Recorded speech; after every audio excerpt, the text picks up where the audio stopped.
Hello, hello, hello, welcome, shalom, bonjour, bienvenue à tous, quelques minutes, à tous et à toutes, quelques minutes avant notre causerie du jour, justement, comme hier, juste une petite parenthèse, je veux juste insister sur un point concernant la causerie. Donc, voilà, juste un petit détail, l'histoire justement, moi aussi, la médiser, saucissonner, couper en tranches, parce que j'ai eu une question qui m'est revenue, là où j'expliquais tout simplement qu'un éléphant ne se mange pas en une seule fois, mais par bouchée.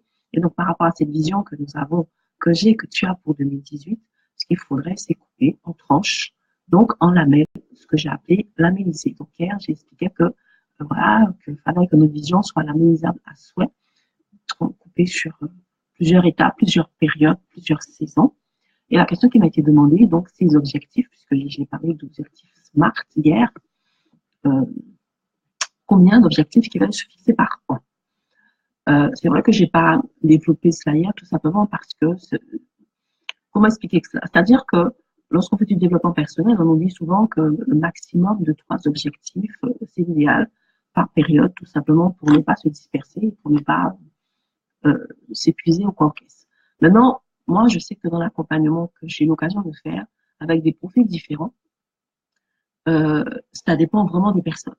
Moi, ça me fait surtout penser à la parabole des talents, où celui qui a reçu un talent n'a pas la même capacité que celui qui a reçu 5 talents ou 2 talents. Ils ont tous la capacité, s'ils le souhaitent, d'atteindre des objectifs élevés, mais chacun pour sa part. Et donc, par exemple, moi, ça me pose aucun problème. Euh, euh, et j'ai des personnes, voilà, ça leur pose aucun problème de simplement faire d'aller s'asseoir et de déterminer plusieurs objectifs, 4, 5, 6, qui vont planifier période par période, donc premier trimestre, deuxième trimestre, sur l'année, dans chaque domaine de leur vie. Donc, ma vision, elle va concerner tous les domaines de ma vie, pas seulement un domaine précis. Ça peut être aussi bien, comme j'expliquais, quelque chose qui relève du relationnel, de l'environnemental, financier, sociétal, bref, professionnel, peu importe, au niveau de ma santé.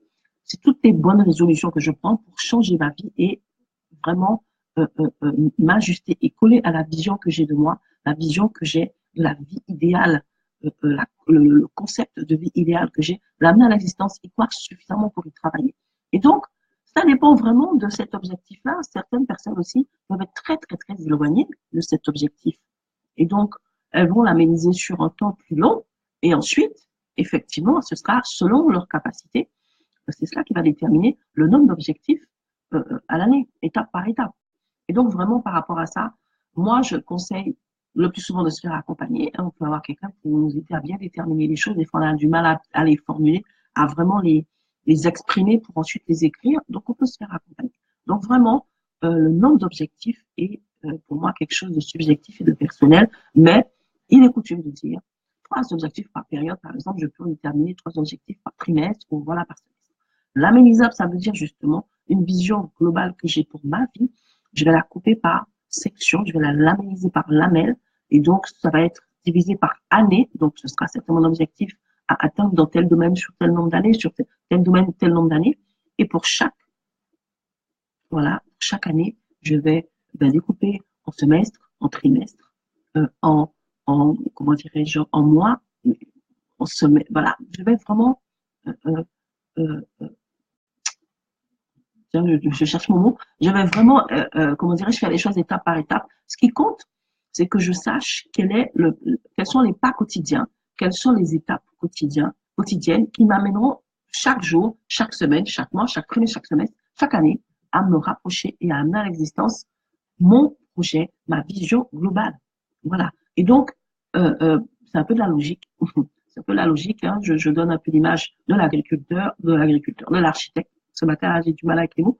De l'architecte qui, justement, qui fait un plan et qui va commencer et qui, étape par étape, peut donner tout de suite des deadlines.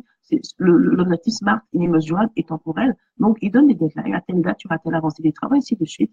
Et donc, commencer vraiment à travailler travailler, à considérer sa vie, sa destinée comme justement une œuvre à mener à bien, comme un maître d'ouvrage. Voilà. Et donc, ne pas faire les choses un petit peu dans tous les sens, être juste en réaction. Il y a telle sollicitation là, donc voilà, tel problème-là, voilà. Non, non, non, tout simplement prendre la décision d'anticiper, d'être vraiment proactif et d'amener, de provoquer les choses dans sa vie, les choses qu'on veut ne pas seulement suivre et subir. D'accord? Donc, j'ai un planning, j'ai un plan d'action clair et chaque jour, je sais quelles sont les actions à poser, quels sont les actes à poser pour me permettre d'avancer. Et c'est cela, justement, qui va être mon fil conducteur. Et c'est ce dont je vais parler aujourd'hui dans la causerie que j'ai appelée Dompter. On va vraiment, après avoir une vision, m'être connecté à ma vision, après effectivement l'avoir tout simplement découpée en lamelles. Donc, je sais ce que j'ai à faire chaque jour à partir du 1er janvier, mais comment tenir et que ça ne soit pas une fois de plus une résolution de début d'année. On en parle tout de suite dans la causerie du jour. Donc, voilà, c'était juste cette petite parenthèse que je voulais faire pour vraiment insister. Donc, pour ce qui est du nombre d'objectifs, cela est personnel. Il faut vraiment que ça soit... alors, le SMART veut dire réaliste, c'est-à-dire que le nombre, il faut que ça soit réaliste. En même temps, moi, je crois qu'il faut que ça soit ambitieux. Il ne faut pas non plus rester dans sa zone de confort et se pousser un petit peu à aller plus loin. Ça, c'est ma conception. Et comme je disais, on peut se faire accompagner pour bien déterminer les choses, domaine par domaine, étape par étape, et ne pas s'essouffler et ne pas partir dans tous les sens. Je remercie Marie-Claire de Bangoula Chamba qui est là. Merci donc de cette attention matinale. Et là, je vais basculer sur la causerie du jour. Dompter, dompter, dompter. À tout de suite. Et donc voilà, je termine et puis je vais lancer dans 2-3 minutes l'autre causerie. Enfin, pas l'autre causerie, la causerie du jour. Voilà, toujours dans le programme de cette semaine, le plan de cette semaine, la troisième partie de Hors de nuit 2018. Aujourd'hui donc, dompter. Premièrement, voir. Deuxièmement, l'améniser et maintenant, dompter. À tout de suite.